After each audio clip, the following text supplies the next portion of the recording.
ಪಾರ್ವತಿ, ಇನ್ನೂ ಭಯನಾ? ತಳಮಳ ಇದ್ದೇ ಇರುತ್ತೆ. ಆ ತಳಮಳ ಎಲ್ಲ ಬಿಟ್ಬಿಡು. ಇನ್ಮೇಲೆ ನಿನಗೆ ಯಾವುದೇ ಅನಾಹುತ ಆಗದೆ ಇರೋ ಥರ ನೋಡ್ಕೊಳ್ಳೋ ಜವಾಬ್ದಾರಿ ನಂದು. ಇದು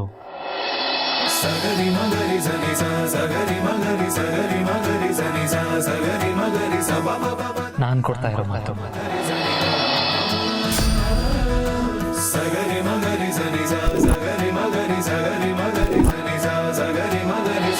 ನಿನ್ನ ಕೈ ಹಿಡಿದು ನಡೆಸೋದಕ್ಕೆ ಆ ದೇವರು ಒಬ್ಬನ ಸೃಷ್ಟಿ ಮಾಡಿರ್ತಾನೆ ಕಣೆ ಪಾರ್ವತಿ. ಇಷ್ಟರಲ್ಲೇ ಆ ರಾಜ ಬಂದು ಕೈ ಹಿಡಿತಾನೆ. ನೋಡ್ತೀವಿ.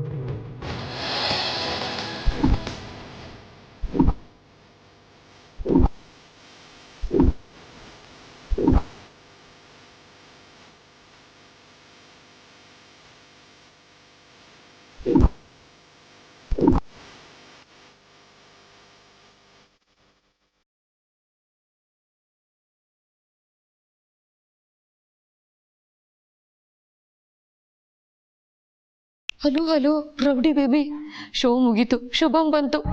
ಇನ್ನು ರೈಟ್ ಹೇಳ್ಬೋದು. ಕಮಕ್ ಗಿಮಕ್ ಅನ್ಬಾರ್ದು. ಶೋ ಮುಗಿಸೋಕೆ ಅಷ್ಟು ಸುಲಭವಾಗಿ ಈ ಅನುಷ್ಕಾ ಬಿಡೋದಿಲ್ಲ. ನೋಡಮ್ಮ ರೌಡಿ ಬೇಬಿ, ಸಿನಿಮಾದಲ್ಲಿ ಇಂಟರ್ವೆಲ್ ಯಾವುದು, ಶುಭಂ ಯಾವುದು ಅಂತ ಗೊತ್ತಾಗದೇ ಇರೋ ಪರಿಸ್ಥಿತಿಲಿ ನೀವಿದ್ದೀರಾ. ಅನುಭವ ಇರೋ ನನ್ನ ಮಾತನ್ನ ಕೇಳ್ತೀನಿ ಅನ್ನೋದಾದ್ರೆ ನಾನು ಹೇಳ್ತೀನಿ. ಕೆಲವು ಸರ್ತಿ ಹೀರೋಯಿನ್ ಮೆಟೀರಿಯಲ್ಗಳು ಸೈಡ್ ಆಕ್ಟಿಂಗ್ ಮಾಡಿಕೊಂಡು ಕಾಲ ಕಳೆದು ಬಿಡ್ತವೆ. ಇನ್ನು ಹೀರೋ ಜೊತೆ ಸೈಡ್ ಆಕ್ಟಿಂಗ್ ಮಾಡ್ತಿದ್ದವು ಹೀರೋಯಿನ್ಗಳಾಗ್ಬಿಡ್ತವೆ. ಕಾಲ ಕೆಟ್ಟೋಗಿದೆ. ನಿಮ್ಮ ಒಳ್ಳೇದಕ್ಕೆ ಹೇಳ್ತಾ ಇದ್ದೀನಿ. ಇಲ್ಲಿ ಹೀರೋಯಿನ್ ಆಗಕ್ಕೆ ಹೊರಟಿರೋದು ಸೈಡ್ ಆಕ್ಟಿಂಗ್ ಮಾಡ್ಕೊಂಡಿರೋ ಪೀಸ್ ಅಲ್ಲ, ವಿಲ್ಲನ್. ಕೆಟ್ಟಿರೋ ಕಾಲನ ಸುಟ್ಟು ನಿಲ್ಲೋ ತಾಕತ್ತು ಈ ವಿಲ್ಲನ್ಗಿದೆ. ಇದೆ, ಖಂಡಿತ ಇದೆ. ಆದ್ರೆ ವಿಲನ್ನು ಯಾರನ್ನ ಮನೆಯಿಂದ ಆಚೆ ಹಾಕಬೇಕು ಅಂತ ಸ್ಕೆಚ್ ಹಾಕಿದ್ರೋ ಅವ್ರ ಕೈನ ಹಿಡ್ಕೊಂಡು ಹೀರೋ ಆಣೆ ಮಾಡೋ ರೇಂಜಿಗೆ ಸೀನ್ ಬೆಳೆದು ಬಿಟ್ಟಿದೆ. ಈಗಲಾದ್ರೂ ಕಾನೂನ ಕೈಗೆ ತಗೊಳ್ಳೇಬೇಕು ರೌಡಿ ಬೇಬಿ. ಇಲ್ಲ ಅಂದ್ರೆ ಎಲ್ಲ ವಿಲನ್ಗಳಿಗೂ ಆಗೋ ಕಥೆನೇ ಕೊನೆಗೆ ನಿಮಗೂ ಆಗುತ್ತೆ. ಆಗ ಪ್ರೀತಿ ಮಧುರ, ತ್ಯಾಗ ಅಮರ ಅಂತ ಕೊರಳಿಗೆ ಬೋರ್ಡ್ ನೇತಾಕೊಂಡು ಓಡಾಡ್ಬೇಕಾಗತ್ತೆ.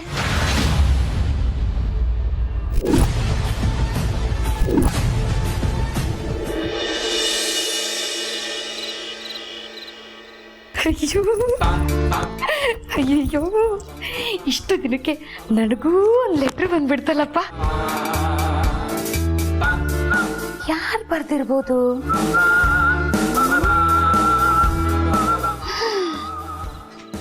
ನನ್ನ ಪ್ರಿಯತಮ.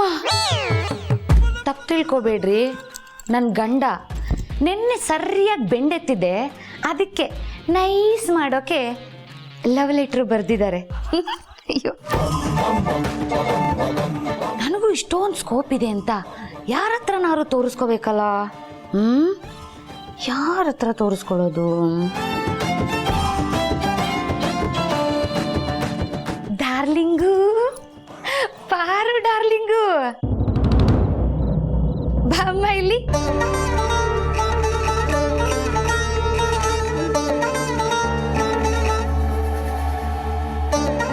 ತಗೋ ಇದನ್ನ. ಏನ್ ಮೇಡಮ್ ಇದು? ಕಸಾನ?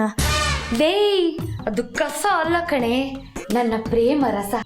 ನನಗೋಸ್ಕರ ಬಂದಿರೋ ಪ್ರೇಮ ಪತ್ರ. ಇದನ್ನೇನ್ ಮಾಡ್ಬೇಕು ಮೇಡಮ್? ಲೇ, ಅದನ್ನ ಓದೆ. ನಿನ್ ಮಕ ಮುಚ್ಚ. ಲೇ, ಹೆಂಗೆ ಇದೆ ಮೈಗೆ? ಈ ಲೆಟ್ರಲ್ ಹಂಗೆ ಬರ್ದಿರೋದು. ಓದು ಓದು. ಅಯ್ಯೋ, ನಿನ್ ಮಕ ಮುಚ್ಚ. ಲೇ, ಒಂದ್ಸಲ ಓದಿದ್ದನ್ನ ಮತ್ತೆ ಯಾಕೆ ಓದ್ತೀಯ? ಮುಂದಕ್ಕೆ ಓದೆ. ನಿನಗ್ ಬರ್ಬಾರ್ದು ಬರ. ನಿನ್ ಬಾಯಿಗೆ ಸಗಣಿ ಹಾಕ.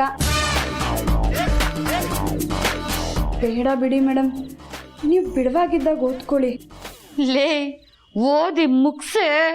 ಬೇಡ ಮೇಡಮ್, ಮುಂದೆ ಏನೇನೋ ಇದೆ. ಓದು, ಕೇಳಿ ಸತ್ತೋಗ್ತೀನಿ. ನೀನ್ ಮನುಷ್ಯಳ ಅಲ್ಲ, ಪಿಶಾಚಿ, ನನ್ನ ಪಾಲಿನ ರಾಕ್ಷಸಿ. ನನ್ನ ಜೀವನ ನಿನ್ನಿಂದ ಹಾಳಾಗಿ ಕೆಂಗೇರಿ ಮೋರಿಲಿ ಹರಿದಾಡ್ತಿದೆ. ನೀನಿನ್ 10 ನಿಮಿಷದಲ್ಲಿ ಕಾಂಪೌಂಡ್ ಹತ್ರ ಬರಲಿಲ್ಲ ಅಂದರೆ ಹೂ ಕಟ್ಟೋ ದಾರದಲ್ಲಿ ನೇಣು ಹಾಕೊಂಡು ಸೆಲ್ಫ್ ಸೂಸೈಡ್ ಮಾಡ್ಕೋತೀನಿ. ಹಾಗೆ ನನ್ನ ಸಾವಿಗೆ ಕಾರಣ ಕಾಮಿನಿ ಅಂತಾನು ಬರ್ದು ಸಾಯ್ತೀನಿ. ಕಾಮಿನಿ ಯಾರೇ? ನನಗೇನು ಗೊತ್ತು ಮೇಡಮ್. ಇನ್ನೊಂದು ಲೈನ್ ಇದೆ, ಓದ್ಬಿಡ್ಲಾ? ಓದು ಓದು. ನಿನ್ ಮೂಗಿಗೆ ಮೆಣಸಿನ್ಕಾಯಿ ತುರ್ಕ ಹಾಳಾಗಿ ಹೋಗು. ಇಂತೆ ನಿನ್ನ ಉಷಾ. ಉಷಾ, ನೀನು ಓದಿದ್ ಸಾಕು, ಹೊರಡು.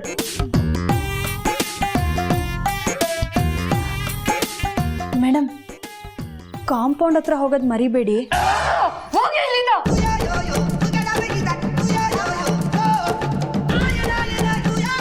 ಈ ಕಾಮಿನಿ ಉಷಾ ಈ ಸ್ಪೆಲ್ಲಿಂಗ್ ಮಿಸ್ಟೇಕ್ ಮಾಡೋದು. ಉಮಾ, ಗೋವಿಂದ. ಅಯ್ಯೋ ಉಮಾ, ನೀನ್ ಯಾಕೆ ಕಾಂಪೌಂಡ್ ಮೇಲಿಂದ ಬಿಚ್ಚಾಯ್ತೀಯಾ? ಅಯ್ಯೋ ಲೇ ಉಮಾ. ಬಂದೆ ಬಂದೆ ಬಂದೆ. ಅಯ್ಯೋ ಬೇಡ ಕಣೆ, ಬೇಡ ಕಣೆ, ಬೇಡ. ಇಲ್ಲ, ನಾನು ಬಂದೆ ಬಂದೆ ಬಂದೆ ಬಿಟ್ಟೆ. ಅಯ್ಯೋ ಬೇಡ ಬೇಡ ಬೇಡ ಬೇಡ ಕಣೆ. ನನ್ನ ಜೀವನನ ಹಾಳು ಮಾಡಿ ಹೋಳ್ ಮಾಡ್ಬಿಟ್ಟೆ. ನಾನು ಬಂದೆ ಬಂದೆ ಬಂದೆ ಬಿಟ್ಟೆ. ಲೇ, ನೀನ್ ಹಲ್ಕ ಕೆಲ್ಸ ಮಾಡಿದಕ್ಕೆ ನಿನ್ ಜೀವನ ಹಾಳಾಗಿರೋದು. ಬರ್ಬೇಡ ಬರ್ಬೇಡ ಬರ್ಲೇಬೇಡ. ಮದ್ವೆ ಮಾಡ್ಕೊಂಡು ಹೋದಾಗಿಂದ ಗಂಟೆ ಗಂಟೆಗೆ ತಿಂಡಿ ಇಲ್ಲ, ಹೊತ್ತು ಊಟ ಇಲ್ಲ. ನಂದು ಒಂದ್ ಜನ್ಮನ. ನಾನ್ ಬಂದೆ ಬಂದೆ ಬಂದೆ. ಹರೀಶ್ಗೆ ಕೆಲ್ಸ ಆಯ್ತು, ಸಂಬಳನೂ ಬಂತು. ಇನ್ನೇನೇ ನಿಂದು ರೋದ್ನೆ? ಬರ್ಬೇಡ ಬರ್ಬೇಡ ಬರ್ಬೇಡ. ಲೇ ಅತ್ತೆ, ನಿನ್ ಕಿವಿಗ್ ಪಿಪಿ ತುರ್ಕ. ಮಾನವೀಯತೆ ಅನ್ನೋ ಪದದ ಅರ್ಥ ಗೊತ್ತಾ? ಮನುಷ್ಯತ್ವ ಅನ್ನೋ ಬೆಲೆ ಇದ್ಯಾ? ನಾನು ಈಗ್ಲೇ ಕಾಂಪೌಂಡ್ ಮೇಲೆ ಹತ್ತಿ ಬಿದ್ದು ಸತ್ತೋಗ್ತೀನಿ. ಲೇ, ನೀನ್ ಈ ಕಾಂಪೌಂಡ್ ಮೇಲೆ ಹತ್ತಿ ಬಿದ್ದು ಸಾಯೋಷ್ಟರಲ್ಲಿ ಕಾಂಪೌಂಡೇ ಬಿದ್ದೋಗಿರುತ್ತೆ ಕಡೆ. ನಾನು ಹೇಳೋದನ್ನ ಸ್ವಲ್ಪ ಸರಿಯಾಗಿ ಕೇಳಿಸ್ಕೊ. ಇಷ್ಟು ದಿನ ಒಂದೇ ಕಡೆ ಬಾಣ ಬಿಡ್ತಾ ಇದ್ದೆ, ಗುರಿ ತಪ್ಪೋಗ್ತಿತ್ತು. ಈಗ ಎಲ್ಲ ಕಡೆಯಿಂದನೂ ಗುರಿ ಇಟ್ಟು ಬಾಣ ಬಿಡ್ತಾ ಇದ್ದೀನಿ. ಈ ಸಲ ತಪ್ಪೋಕೆ ಚಾನ್ಸೇ ಇಲ್ಲ. ಇನ್ ಸ್ವಲ್ಪ ದಿನ ಉಪವಾಸ ಇದ್ಬಿಡು. ಆಮೇಲೆ ಅರಸನ ಕೋಟೆನ ಭೋಜನಾಲಯ ಮಾಡಿಕೊಂಡು ಅಖಿಲಾಂಡೇಶ್ವರಿನ ಅಡ್ಗೆ ಕೆಲ್ಸಕ್ಕೆ ಇಟ್ಕೊಂಡ್ಬಿಡೋಣ. ಇದೊಂದ್ ಸರ್ತಿ ನಾನು ನಿನ್ನ ನಂಬ್ತೀನಿ. ಹಾ, ಜಾಣ ಹುಡುಗಿ. ಈಗ ರೈಟ್ ಹೇಳು. ಅತ್ತೆ, ಒಂದೇ 1 kg ಬಾದಾಮಿ ಗೋಡಂಬಿ ತಂದ್ಕೊಟ್ಬಿಡು. ಬಾಯೆಲ್ಲ ಒಂಥರ ಆಗೋಗಿದೆ, ತಿನ್ಬಿಟ್ಟು ಹೊಟ್ಟೋಗ್ಬಿಡ್ತೀನಿ. ನೀನು ಹೋಗ್ತೀಯೋ ನಾನೇ ನಿನ್ನ ಸಾಯಿಸ್ಬಿಡ್ಲೋ? ಬೇಡ ಬೇಡ, ನಾನೇ ಹೋಗ್ತೀನಿ.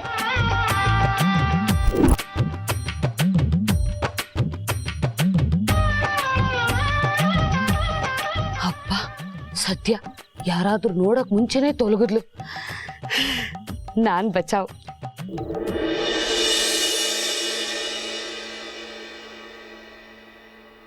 ಏನು ಪ್ರಾಬ್ಲಮ್ ಅದು? ಇಷ್ಟು ದಿನ ಆದರೂ ಸಾಲ್ವ್ ಆಗಿಲ್ವಾ? ಸರ್, ನಮ್ಮ ಪ್ರಾಡಕ್ಟ್ ಸೇಲ್ಸ್ ಜಾಸ್ತಿ ಆಗ್ತಿದ್ದಾಗೇ ನಮ್ಮ ಹರ್ಬಲ್ ಪ್ರಾಡಕ್ಟ್ಸ್ಗೆ ಬೇಕಾಗಿರೋಂಥ ಗಿಡಮೂಲಿಕೆಗಳ ಬೆಲೆನ ಏಕ್ದಮ್ 50% ರೈಸ್ ಮಾಡಿದ್ದಾರೆ ನಮ್ಮ ಕಾಂಟ್ರಾಕ್ಟರ್ಸ್. ನಮ್ಮ ನೆಸೆಸಿಟಿನ ಅವ್ರು ಅಡ್ವಾಂಟೇಜ್ ಆಗಿ ತೊಗೊಳ್ತಾ ಇದ್ದಾರೆ.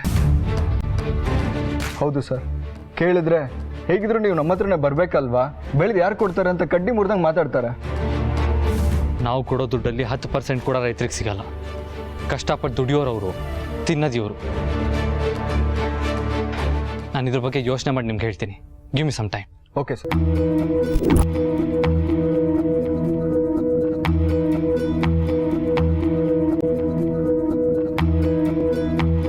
ದೊಡ್ಡೇಶ್ಮಾನ್ರೆ, ಏನು ತುಂಬ ಯೋಚನೆ ಮಾಡ್ತಿದ್ದೀರಾ? ಪಾರ್ವತಿ, ನಿಮ್ಮ ಹಳ್ಳೀಲಿ ನೀವು ಎಲ್ಲ ಬೆಳೀತಾ ಇದ್ರಿ ಅಲ್ವಾ? ರಾಗಿ, ಜೋಳ, ಗೋಧಿ. ಹ್ಞೂ ದೊಡ್ಡೇಶ್ಮಾನ್ರೆ, ಅದೇ ಅಲ್ವಾ ನಮ್ಮ ಜನಕ್ಕೆ ದೇವರು. ರೈತರಿಗೆ ಅವ್ರು ಬೆಳೆದಿರೋ ಬೆಳೆಗೆ ಪೂರ್ತಿ ಹಣ ಸಿಗುತ್ತಾ, ಅಥವಾ ಬೇರೆ ಯಾರೋ ಅವ್ರ ಹತ್ರ ಕೊಂಡ್ಕೊಂಡು ಅವ್ರಿಗೆ ಕಮ್ಮಿ ಹಣ ಕೊಡ್ತಾರಾ? ಮಾರ್ಕೆಟಿಗೆ ಹೋಗಿ ಮಾರಾಟ ಮಾಡೋರು ಕಮ್ಮಿ ದೊಡ್ಡೇಶ್ಮಾನ್ರೆ. ಮಧ್ಯಸ್ಥಿಕೆ ವಹಿಸ್ಕೊಂಡು ಮೋಸ ಮಾಡೋರು ಇದ್ದಾರೆ. ಜನ ಅದಕ್ಕೆ ಒಗ್ಗೋಗಿದ್ದಾರೆ. ನಮ್ಮ ಪಕ್ಕದ ಮನೆಯಲ್ಲಿ ಬಸವಣ್ಣ ಅಂತ ಒಬ್ರಿದ್ರು. ಅವ್ರು ಬೆಳೆ ಸಾಲ ಮಾಡಿ ಆ ಬೆಳೆ ಸಾಲ ತೀರ್ಸಕ್ಕಾಗದೆ ಆತ್ಮಹತ್ಯೆ ಮಾಡ್ಕೊಂಡು ಸತ್ತೇ ಹೋದ್ರು. ರೈತರು ಬೆಳೆದಿರೋದನ್ನ ನಮಗೆ ತಲುಪಿಸೋದಕ್ಕೆ ಕೋಟಿ ಕೋಟಿ ಹಣ ಲೂಟಿ ಮಾಡ್ತಾರೆ. ರೈತರಿಗೆ ಕವಡೆ ಕಾಸು ಸಿಗಲ್ಲ.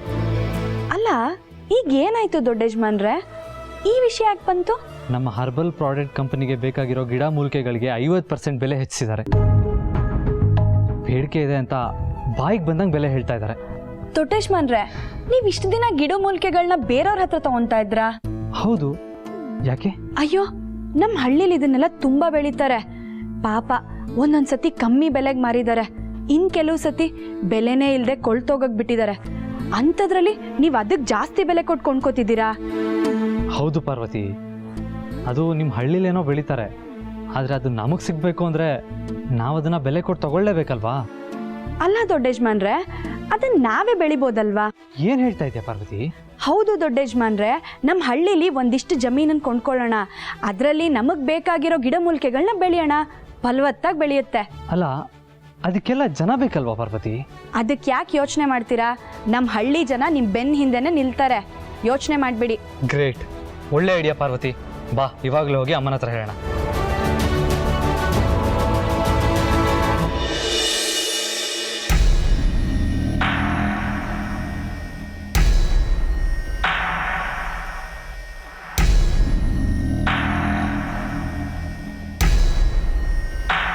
ಪಾರ್ವತಿ ಹೇಳಿರೋದು ಒಳ್ಳೆ ಐಡಿಯಾ.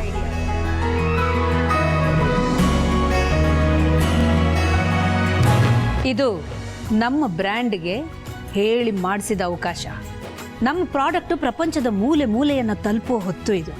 ಈ ಟೈಮ್ನಲ್ಲಿ ಅದು ಎಲ್ಲಿಂದನೋ ರಾ ಮಟೀರಿಯಲನ್ನು ತರಿಸೋದ್ರ ಬದಲು ನಾವೇ ನಮಗೆ ಬೇಕಾದ ರಾ ಮಟೀರಿಯಲನ್ನು ಬೆಳೆದು ಪ್ರಾಡಕ್ಟನ್ನು ತಯಾರು ಮಾಡಿದ್ರೆ ಹಣ ಸಮಯ ಎರಡೂ ಉಳಿಯುತ್ತೆ ಅಂತ ನನ್ನ ಅನಿಸಿಕೆ. ಆ ಭೂಮಿ ನಮ್ಮ ಕಂಪನಿಗೆ ತುಂಬ ಉಪಯೋಗ ಆಗುತ್ತೆ ಅಂತ ನನಗೆ ಅನ್ನಿಸ್ತಾ ಇದೆ. ನಿಜ ಅಖಿಲ, ಡೆವಲಪ್ಮೆಂಟ್ ಮತ್ತು ಪ್ರೊಡಕ್ಷನ್ಗೆ ನಮ್ಮದೇ ಲ್ಯಾಂಡ್ ಇದ್ದರೆ ಬೇರೆಯವ್ರ ಮೇಲೆ ಡಿಪೆಂಡ್ ಆಗೋ ಅಗತ್ಯ ಬರಲ್ಲ. ಒಂದ್ಸತಿ ಆ ಲ್ಯಾಂಡ್ನ ಹೋಗಿ ನೋಡ್ಕೊಂಡು ಬಂದು ಆದಷ್ಟು ಬೇಗ ನಿರ್ಧಾರ ತಗೊಳ್ಳೋದು ಒಳ್ಳೇದು ಅಂತ ನನಗನ್ನಿಸ್ತಾ ಇದೆ. ಈ ದರ್ಬೇಸಿಗೆ ಬಾಯಿ ಸುಮ್ಮನೆ ಇಟ್ಕೊಂಡು ನಿಂತ್ಕೊಳಕ್ಕಾಗಲ್ಲ ಅನ್ಸುತ್ತೆ, ಏನಾದ್ರೂ ಒಟ ಅಂತಾನೇ ಇರ್ತಾಳೆ. ಆದಿ, ಇದರ ಸಂಪೂರ್ಣ ಜವಾಬ್ದಾರಿನ ನಿನಗೆ ಬಿಟ್ಟಿದ್ದೀನಿ. ನಮ್ಮ ಹರ್ಬಲ್ ಪ್ರಾಡಕ್ಟ್ಗೆ ಬೇಕಾಗುವಂಥ ಗಿಡ ಮೂಲಿಕೆಗಳ ಪಟ್ಟಿಯನ್ನು ಸಿದ್ಧ ಮಾಡಿ ಅದನ್ನು ಬೆಳೆಯೋ ಭೂಮಿನ ನೋಡ್ಕೊಂಡು ಬಂದು ನಮಗೆ ಬೇಕಾದ ಗಿಡಮೂಲಿಕೆಗಳನ್ನು ಅಲ್ಲಿ ಬೆಳೆಯೋಕ್ಕಾಗತ್ತಾ ಅನ್ನೋದನ್ನ ಪರಿಶೀಲಿಸಿ ನೋಡಬೇಕು. ಆದಷ್ಟು ಬೇಗ ಕೆಲಸ ಶುರು ಮಾಡಿ.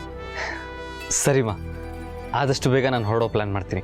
ಆದಷ್ಟು ಬೇಗ ಅಲ್ಲ, ಇವತ್ತೇ ಆ ಪಟ್ಟಿನ ಸಿದ್ಧ ಮಾಡಿಕೊಂಡು ಪಾರ್ವತಿ ಜೊತೆಗೆ ಅವ್ರ ಹಳ್ಳಿಗೆ ಹೋಗಿ ಆ ಭೂಮಿ ನೋಡ್ಕೊಂಡು ಬಾ.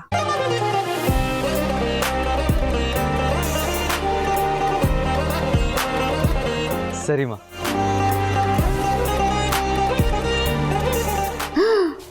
ಅಯ್ಯಯ್ಯೋ, ಇದೇನಪ್ಪ ಇದು? ನಮ್ಮ ಆದಿತ್ಯನ ಜೊತೆ ಈ ಕೆಲಸದೊಳ ಪಾರ್ವತಿನ ಕಳಿಸ್ತಿದಾರ? ಹಾ, ಈ ವಿಷಯನ ಹಿಂಗೆ ಬಿಡಬಾರ್ದು, ದೊಡ್ಡದು ಮಾಡಿ ಅನುಷ್ಕಾಗೆ ಈ ವಿಷಯನ ಮುಟ್ಟಿಸ್ಬೇಕು.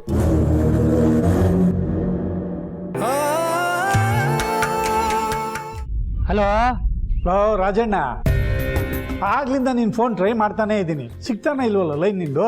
ನಾನೇ ನಿನ್ನ ಥರ ಬೆಂಗಳೂರಲ್ಲಿದ್ದೀನ, 24 ಗಂಟೆ ಕರೆಂಟ್ ಇರೋದಕ್ಕೆ. ನಿನ್ನೆ ಹೋಗಿದ್ದು ಕರೆಂಟು, ಇವಾಗ ತಾನೇ ಬಂತು, ಸ್ವಲ್ಪ ಚಾರ್ಜ್ಗೆ ಹಾಕೊಂಡಿದ್ದೀನಿ. ಹೇಳು, ಏನು ವಿಷಯ?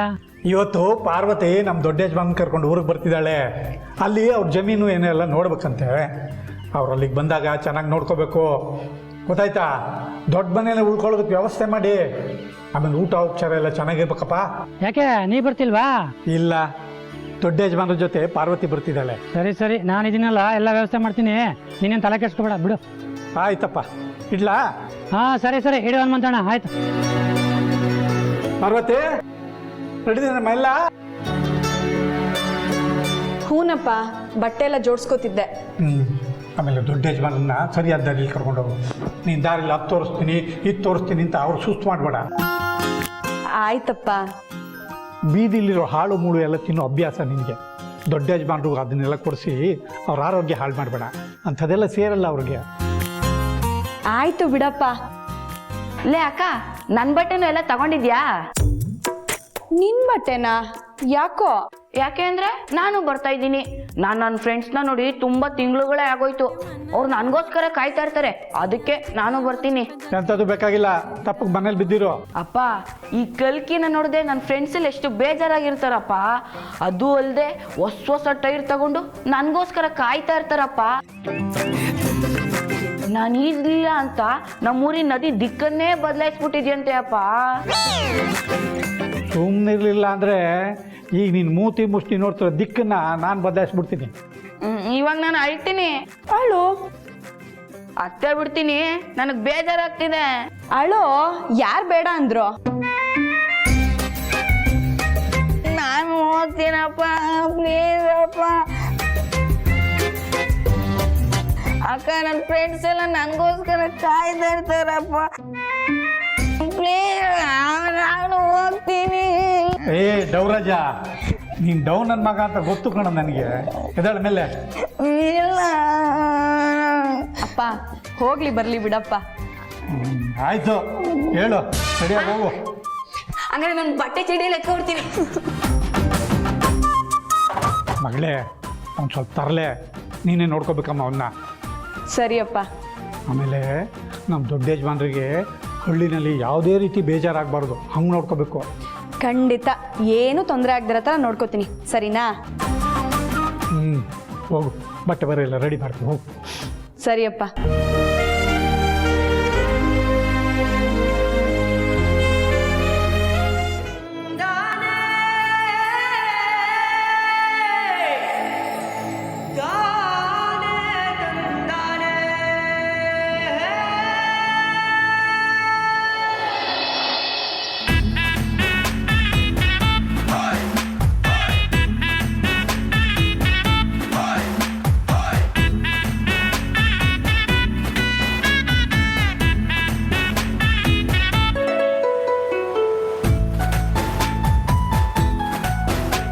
ಲೇ ಅಕ್ಕ, ಹೇಳೆ. ಸುಮ್ಮನೆ ಇದ್ರೆ ಸರಿ, ಈಗ ತಿರ್ಗೋ ಆ ಕಡೆ. ಲೇ ಅಕ್ಕ, ಇದೇ ಒಳ್ಳೆ ಚಾನ್ಸು, ಹೇಳಕ್ಕ. ಈಗ ಸುಮ್ಮನೆ ಕೂತಿಲ್ಲ ಅಂದ್ರೆ ಕಾರಿಂದ ಆಚೆ ತಳ್ಬಿಡ್ತೀನಿ. ಥೂ, ವೇಸ್ಟ್ ಬಾಡಿ. ಏಯ್ ಗಣಿ, ಪಾರ್ವತಿ, ಏನದು ಪಿಸು ಪಿಸು ಅಂತ? ನನಗೆ ಗೊತ್ತಾಗಬಾರ್ದು ಅಂತ ಗುಟ್ಟಾಗಿ ಮಾತಾಡ್ತಾ ಇದ್ದೀರಾ? ಹೂ ಡೋಡೇಜ್ ಬಂದ್ರೆ ಚೂರು ಗುಟ್ಟೆ. ಏಯ್ ತೆಪ್ಪಗಿರೋ. ಹಾಗೇನಿಲ್ಲ ದೊಡ್ಡ ಯಜಮಾನ್ರೆ, ಸುಮ್ಮನೆ ಆಟ ಆಡ್ತಿದ್ವಿ. ಏನಾಟ? ನಾವು ಸೇರ್ಕೋಬೋದಾ? ಅಯ್ಯೋ ಬೇಡ ದೊಡ್ಡ ಯಜಮಾನ್ರೆ. ದೊಡ್ಡೇಜ್ ಬಂದ್ರೆ ಸೇರ್ಕೋಬೋದು. ಆಟ ಏನಂದ್ರೆ ಅಕ್ಕಂಗೆ ಏನೋ ಹೇಳ್ಬೇಕು ಅಂತ ಆಸೆ ಇದೆ, ಆದ್ರೆ ಹೇಳಕ್ಕಾಗ್ತಿಲ್ಲ. ನನ್ಗೇನು ಆಸೆ? ಹಾಗೇನಿಲ್ಲ ದೊಡ್ಡ ಯಜಮಾನ್ರೆ, ಅವ್ನು ಸುಮ್ಮನೆ ತಮಾಷೆ ಮಾಡ್ತಿದ್ದಾನೆ ಅಷ್ಟೇ. ಡೌರಾಣಿ, ನಿನಗೇನೋ ಹೇಳ್ಬೇಕು ಅಂತ ಆಸೆ ಇದೆ ಅಂತ ದೊಡ್ಡ ಯಜಮಾನ್ರಿಗೂ ಗೊತ್ತು ಅಲ್ವಾ ದೊಡ್ಡ ಯಜಮಾನ್ರೆ? ನನಗೇನು ಗೊತ್ತು? ಗೊತ್ತು ನೀ ದೊಡ್ಡ ಯಜಮಾನ್ರೆ. ಎಸ್ ಎಸ್ ಎಸ್, ನನಗೆ ಗೊತ್ತು. ಪಾರ್ವತಿ, ಅದೇನು ಹೇಳಬೇಕು ಅಂದ್ಕೊಂಡಿದ್ಯಾ? ನೋಡಿದ್ಯಾ, ದೊಡ್ಡ ಯಜಮಾನ್ರಿಗೂ ಗೊತ್ತು. ಹೇಳು ಹೇಳು. ಅದು ಹೇಳೋ ವಿಷಯ ಅಲ್ಲ ದೊಡ್ಡ ಯಜಮಾನ್ರೆ. ಯಾಕೆ ಪಾರ್ವತಿ, ಮುಜುಗರನಾ? ಅಲ್ಲ, ಹೇಗೆ ಹೇಳೋದು ಅಂತ ಗೊತ್ತಾಗ್ತಿಲ್ಲ. ಏನೋ ವಿಷಯ ತುಂಬ ದೊಡ್ಡದಾಗಿರೋ ಹಾಗಿದೆ. ಪರವಾಗಿಲ್ಲ, ಹೇಳ್ಕೋಬೋದು. ನಿಜವಾಗ್ಲೂನಾ? ಖಂಡಿತ. ಮನ್ಸಲ್ಲಿರೋದನ್ನ ಬಚ್ಚಿಟ್ಕೋಬಾರ್ದು ಪಾರ್ವತಿ, ಹೇಳು.